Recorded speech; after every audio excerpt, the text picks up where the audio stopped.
Hey friends, if you're looking for a little inspiration, tune in to this Rabbit Wednesday conversation with Kellene Blake. She is the executive director at Black Mamas ATX, a nonprofit that provides free doula and mental health services to Black mothers in the Austin area. Kellene is also getting her PhD from Johns Hopkins University, concentrating in social justice and health equity. So we talked about her career, her studies, her creativity, what it takes to keep her cup full, and more.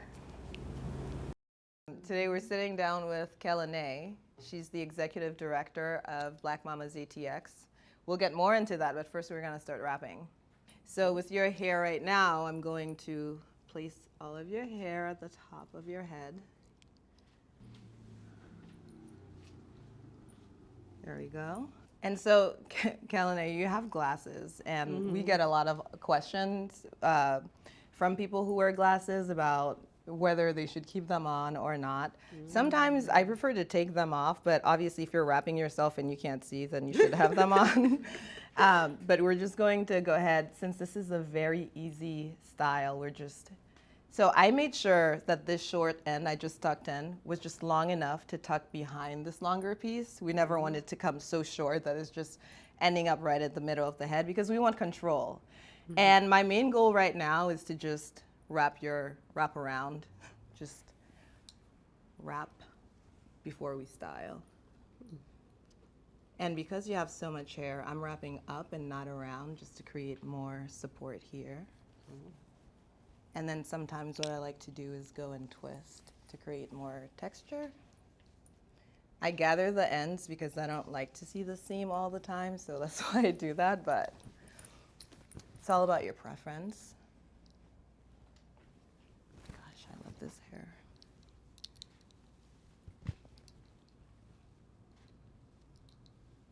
There we go. And then you find a pocket and you tuck in.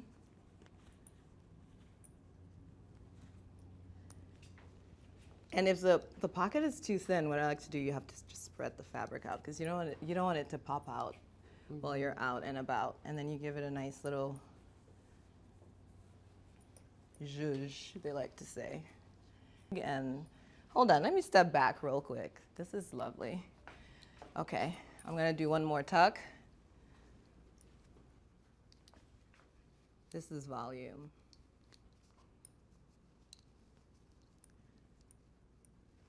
I would love to actually attempt to cover it up, actually. Maybe at the end of the Rapid Wednesday, though. Yeah. Does this feel comfortable to you? Does it feel like it's gonna fall off, or? Feels good. Yeah, Feels great. stable. Yeah, that's what I like. But I am feeling it on top of my head, because I'm not used to Yeah, having my hair on top of my exactly. head. I had full locks, and that was the look I was going for, the thick and the long, and you feel it. Yeah. It's a workout. And that's how I styled it too. But yeah, we're gonna do this, and then later on we could do a more, I guess, polished look with a bun, if you were interested in that. But for now, I kind of like fun and wild and colorful with the earrings. Yeah. I like to step back because it's hard to see. What do y'all think? It's cute. Right? Okay, let's see if you could keep your head up. If not, then we'll go ahead and we'll try another style. We could start getting to know you. Does it feel like you're toppling over? No, we're good. Yeah. Mostly centered. Yeah. There we go. Okay, well, would you like to join me over this way? So Kellene, I'm very excited to sit and talk to you. And I'm really interested in the work that you do at Black Mamas ATX, so I would love for you to go in and tell us more about it's a community collective. It's not a nonprofit. Is that correct? It is a nonprofit. It is a nonprofit. It is a nonprofit, okay. Yes. So Black Mamas ATX is a small nonprofit organization here in Austin that started in 2018. And it actually started as a research project, because at the time, the research was really coming out and getting more well known about the fact that Black women were experiencing maternal mortality and maternal morbidity, which would be complications, far more often than our counterparts of other races. And so Dr. Michelle Roundtree, who at the time was a professor at the School of Social Work at UT, she wrote and created a research project that would incorporate and bring in community to start working with doulas and making doulas more available to Black birthing folks. And that turned eventually in about a year. It's veered away from being a research project and turned into the organization, the roots of the organization that you see now. So right now in its current iteration, and from the beginning, the core element of Black Mamas ATX was to provide doula support at no cost to anyone who is Black and pregnant in Central Texas. And that is because the research that was coming out was showing, despite the disparity, that doula support helps improve birth outcomes for Black birthing folks. And that is one thing that's accessible to us as community. We can't all go to medical school or snap our fingers and become doctors, nurses. But as community members, we can train to become doulas and support our, community, sisters, family, friends. And it was an accessible way for us to actually have an impact on the issue through community. So that's been the core. We've grown a little bit, a lot. We've grown a little bit in that we are, in addition to providing no-cost doula support, we also are able to provide mental health support at no cost for all of our clients. And our doulas, our clients, start working with us from the time they find out they're pregnant. We're trying to catch people in the first or second trimester. And our doulas will start working with them early, attend their births, and stay with them through 1 year postpartum. So they have our doula resource as a resource throughout that postpartum period, but they also have access to mental health support throughout that postpartum period. And that's so important because the postpartum is when it really kicks in, I find. Like the mental part of it is just so important. Exactly. That's why we thought it was really important to incorporate that mental health aspect to what we do, and also make sure that is at no cost. Right. So how do you get the doulas to help support you if it's all at no cost, or the doula services? We have an interesting model. Okay. I don't know any other organizations that have that model, but we hire our doulas as full-time staff. So our doulas are salaried, and therefore the clients they work with don't have to pay. It's just part of and parcel of their position to work with their clients. So each doula attends about 2 births a month, but they're working with clients at every level. Some are in their prenatal period, some are within that postpartum year. And so every month, in addition to attending births, they're educating and preparing folks, helping folks make birth plans or postpartum plans, helping folks find resources, connecting folks with all the Black therapists that we work with who provide the mental health support. So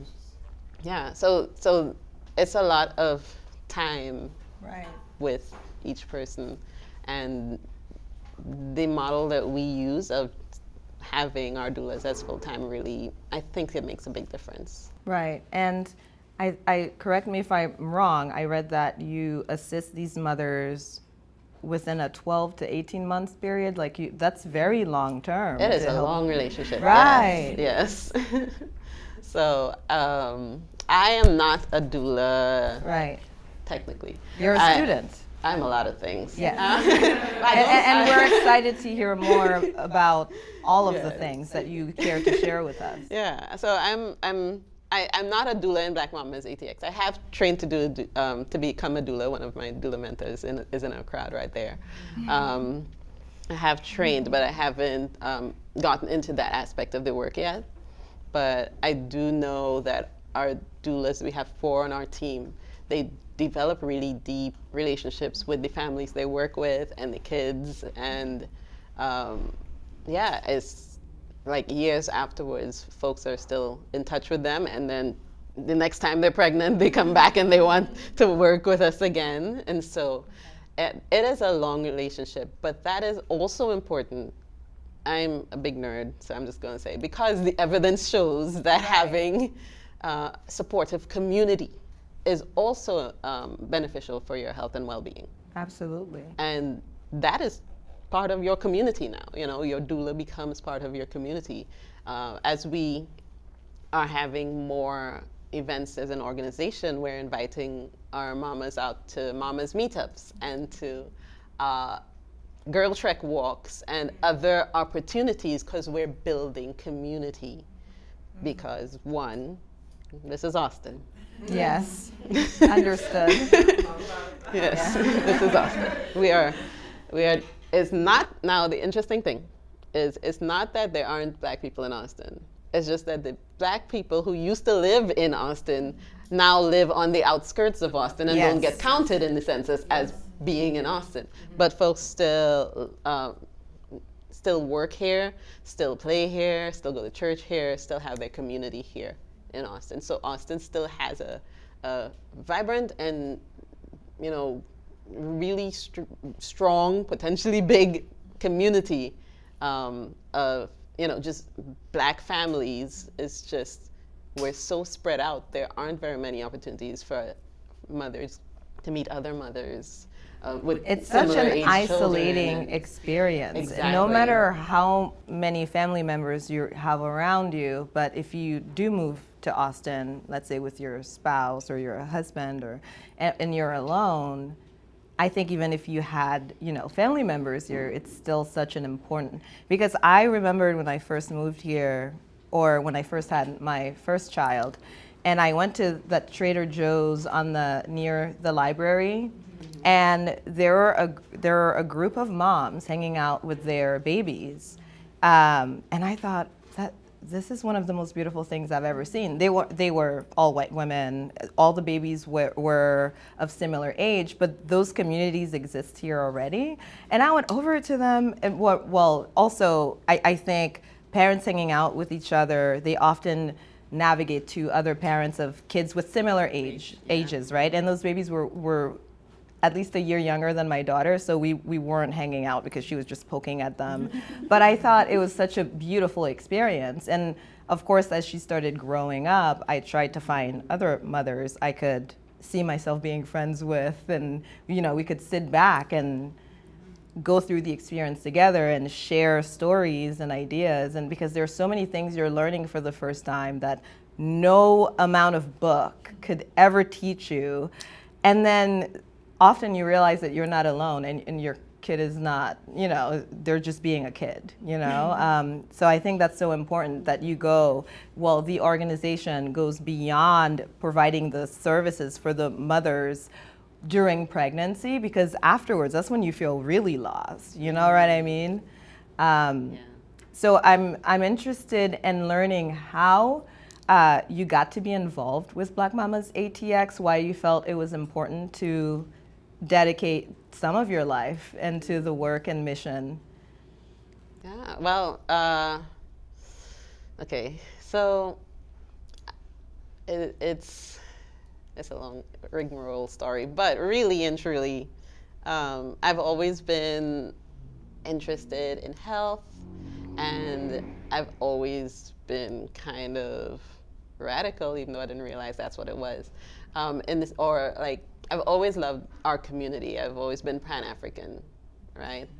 And so as I was going to grad school here at UT, that's what brought me to Austin. That's when I really learned, like initially I was planning to be a sports doctor and work with the NBA. That was my dream. But I got here and I really started to learn about the disparities And one thing about disparities, like what makes it a disparity, is that there is no good reason for it. There's no biological reason for it, right? And that brought out the community organizer in me. I started doing an event called the Juneteenth Health Fest that I think some folks may have been to. I did that for 3 years as my way of organizing in the Black community. And in my 3rd year of doing that, it's around the time when Black Mamas ATX started. So our paths crossed because of me wanting to make spaces where health providers and community members got to interact and learn from each other. Black Mamas ATX was starting to create those spaces too. So I met Dr. Roundtree. I happened to be living in the St. John's area, which historically has been a Black area in our community. It was Black founded. It was founded by a Black preacher, and they wanted ambassadors in the communities in Austin where we still lived. I had to break it to them, though, that the majority of the community is no longer Black. But that is what got me looped in. I became an ambassador at first and a community organizer so that Black Mamas ATX could be present in the communities where we still had Black childbearing families present. And so that was my initial work with Black Mamas ATX, is just trying to get us out there in the right spaces in community, because I was already so involved in community and I kind of knew where we were and where we weren't. But since then, as the organization has evolved, I became, so starting from ambassador to community organizer, became part of the leadership team, which once we transitioned away from being a research project towards being a community organization, became a board. So I became part of the Black Mamas ATX board, the first board. And then that is the spot I moved from when I became the executive director. Now, all of those other positions were voluntary or near voluntary. Right. So this is my first time being a staff member, and I'm about 1.5 years in. Yes. It's been a lot of work. And you're currently getting your doctorate. Yes. Yes. Yes. Tell us more about that. Tell us what you're getting your... I am a doctoral student doing my doctorate in public health at Johns Hopkins University. The concentration is health equity and social justice, because that's the only thing that made sense to me. Right. And the only reason I would pursue a doctorate. Yes. It's because that was the concentration. You're bridging the gap. Yes, that exactly. shouldn't have existed in the first place. Exactly. Nerd. Right. Community organizer. Right.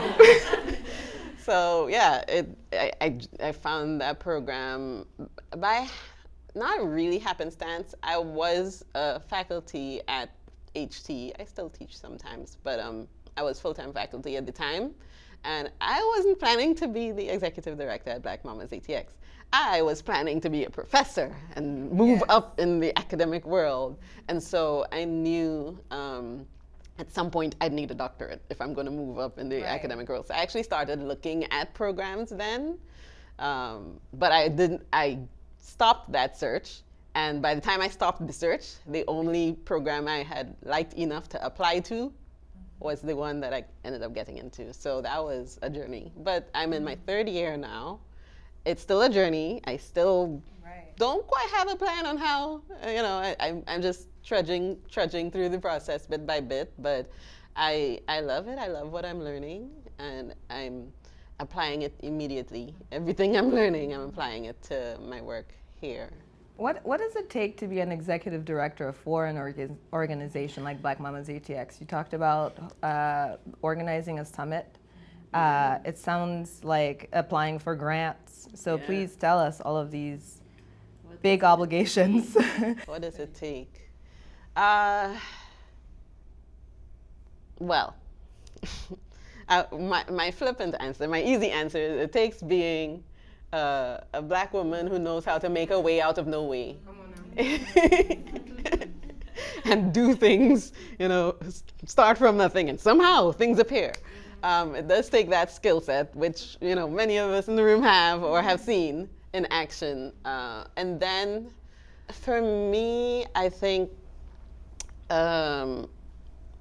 my background as a creative has been really helpful because that mindset, because I did art, poetry, writing, all of that, and writing always comes in handy.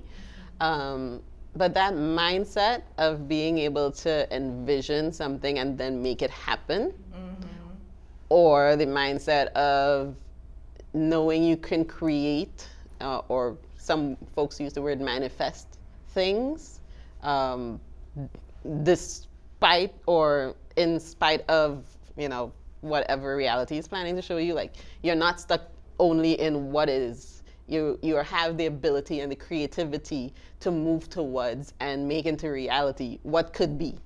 And I think that is really important. So that keeps the motivation up, and that keeps the creative problem solving going. That's really I love that. important. Don't be stuck in what is. Focus on what could be. Yes, and make it happen. Yes. Yeah, because you need imagination to change the world. Otherwise, how do we know what we're doing? Right. You need imagination to envision what you want the world to be, and so that has been crucial. Practical skills, of course.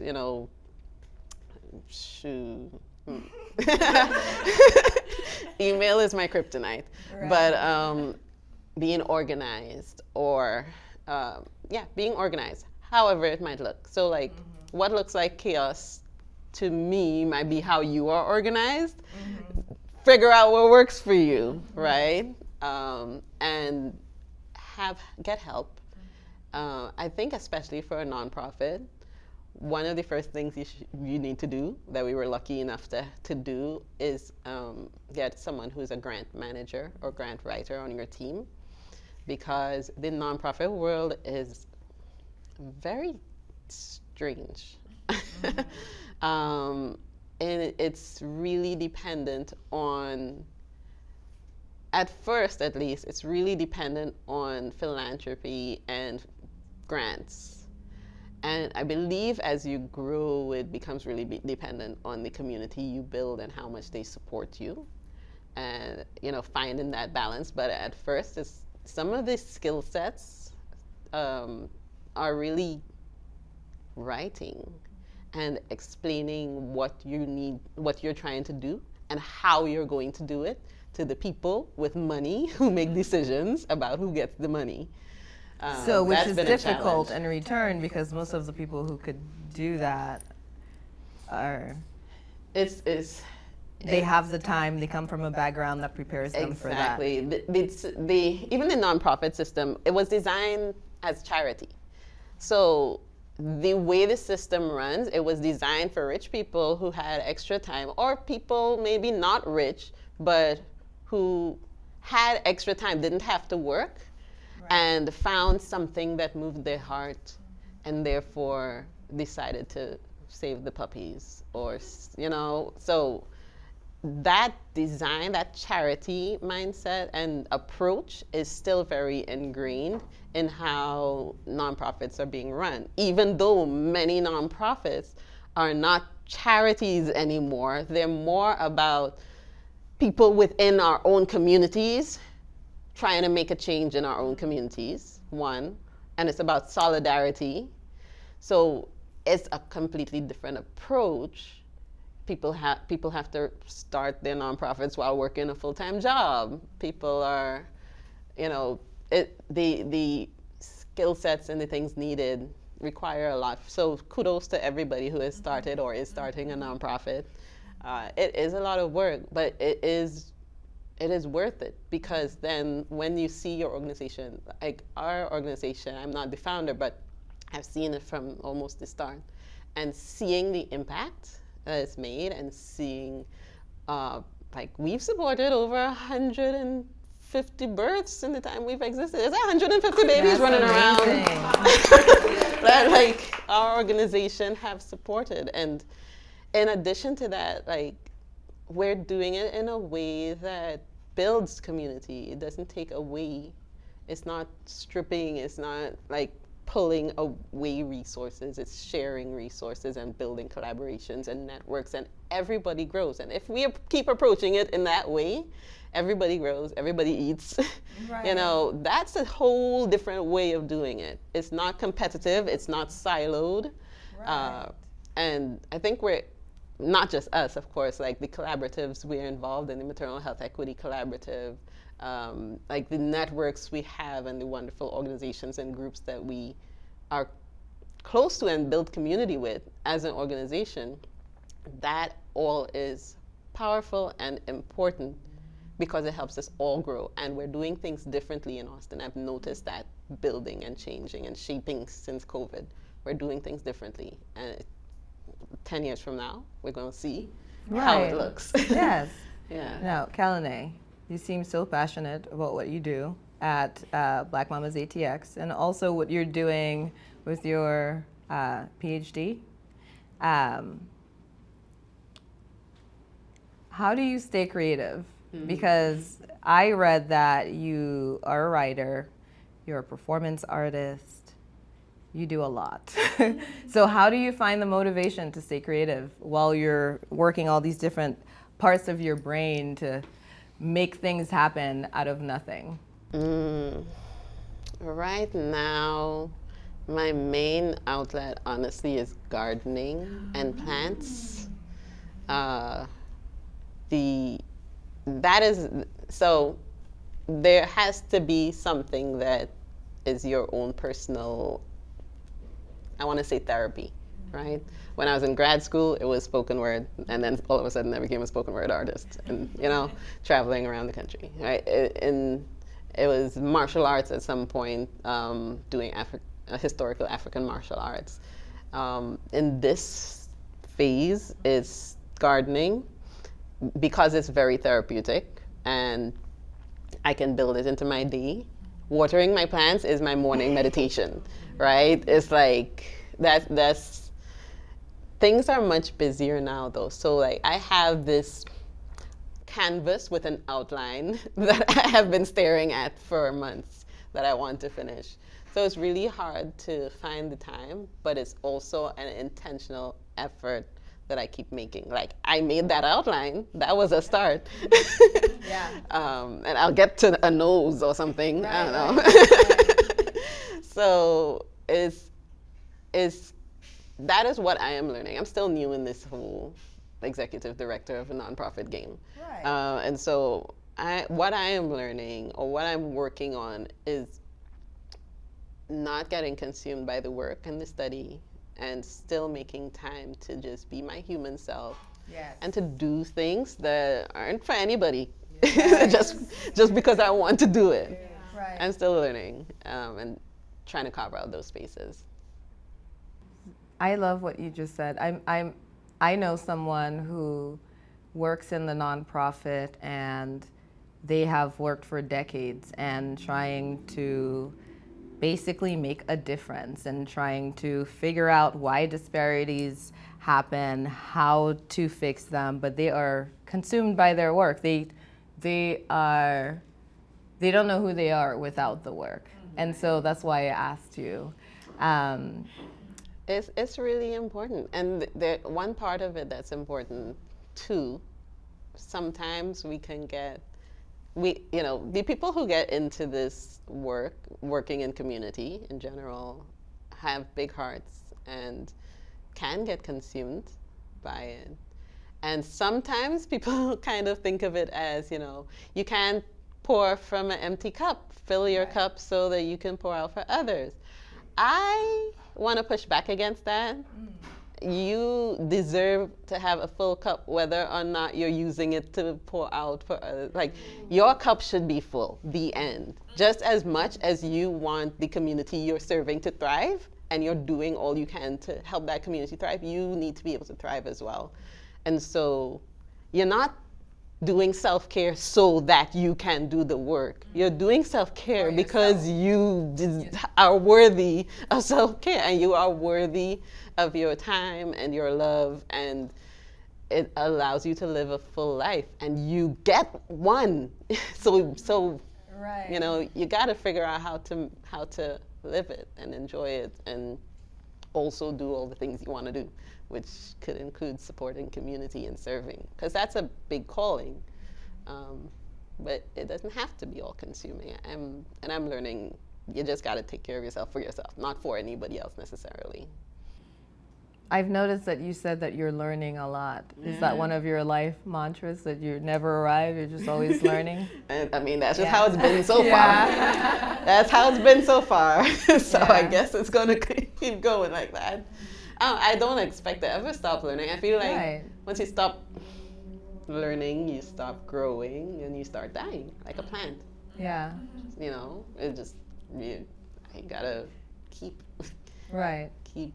And sometimes that involves rest periods. Again, like a plant, there's periods of times when you're dormant, when you're just pausing before your next growth. That's also important in sustaining. But if you're going to stay stagnant, or if you're not learning from what's happening around you, everything is information, and everything is helping, not everything is helping. But everything, there is a lesson in everything. Like, you're able to learn something and apply it to making things better for yourself. So yeah, growing is important. I want to talk about, I'm moving away from work for a little bit.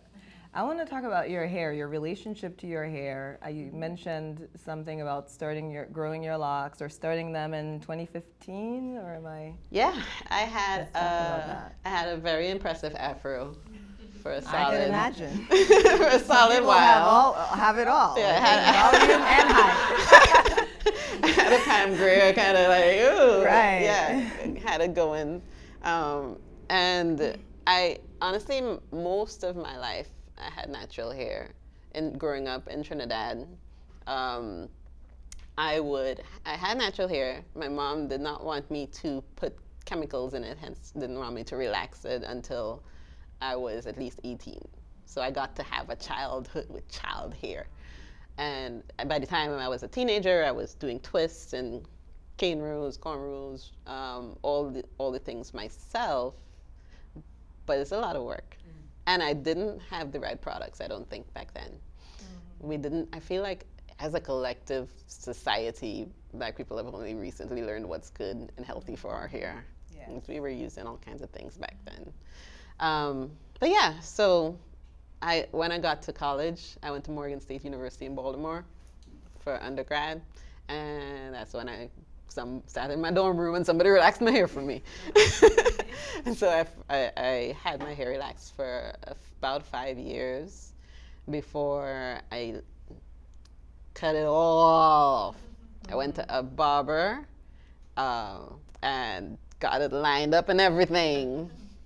So yeah, and I started all over. And I think that was in about 2011. Yeah, it was 2011. And so since then, I've let it grow. And by 2015, it was a nice afro. I would still do the twists. So my afro, so when I twisted it, it was probably chin length, shoulder, neck length, I guess. And in 2015, I decided I'll try locks, but I'll try it my own way. So I made Bantu knots. And you know how when you loose out the Bantu knots, they remain in curls? Yes. I was like, all right, that's my lock. We're gonna, that's how we're doing it. And so I would just, put it back in Bantu knots and then loose it out until it eventually, they got this thick and so big. I can't put them in single Bantu knots anymore. Yeah. So it's just, I just trained my hair, figured it out myself. But I've always been taking care of my own hair. And so that's the only thing I know how to do. So having you in my hair, styling it for me, was a special treat. Oh, that doesn't happen very often. Thank you for allowing me to style it. Well, that concludes our conversation. Thank you so much for joining us.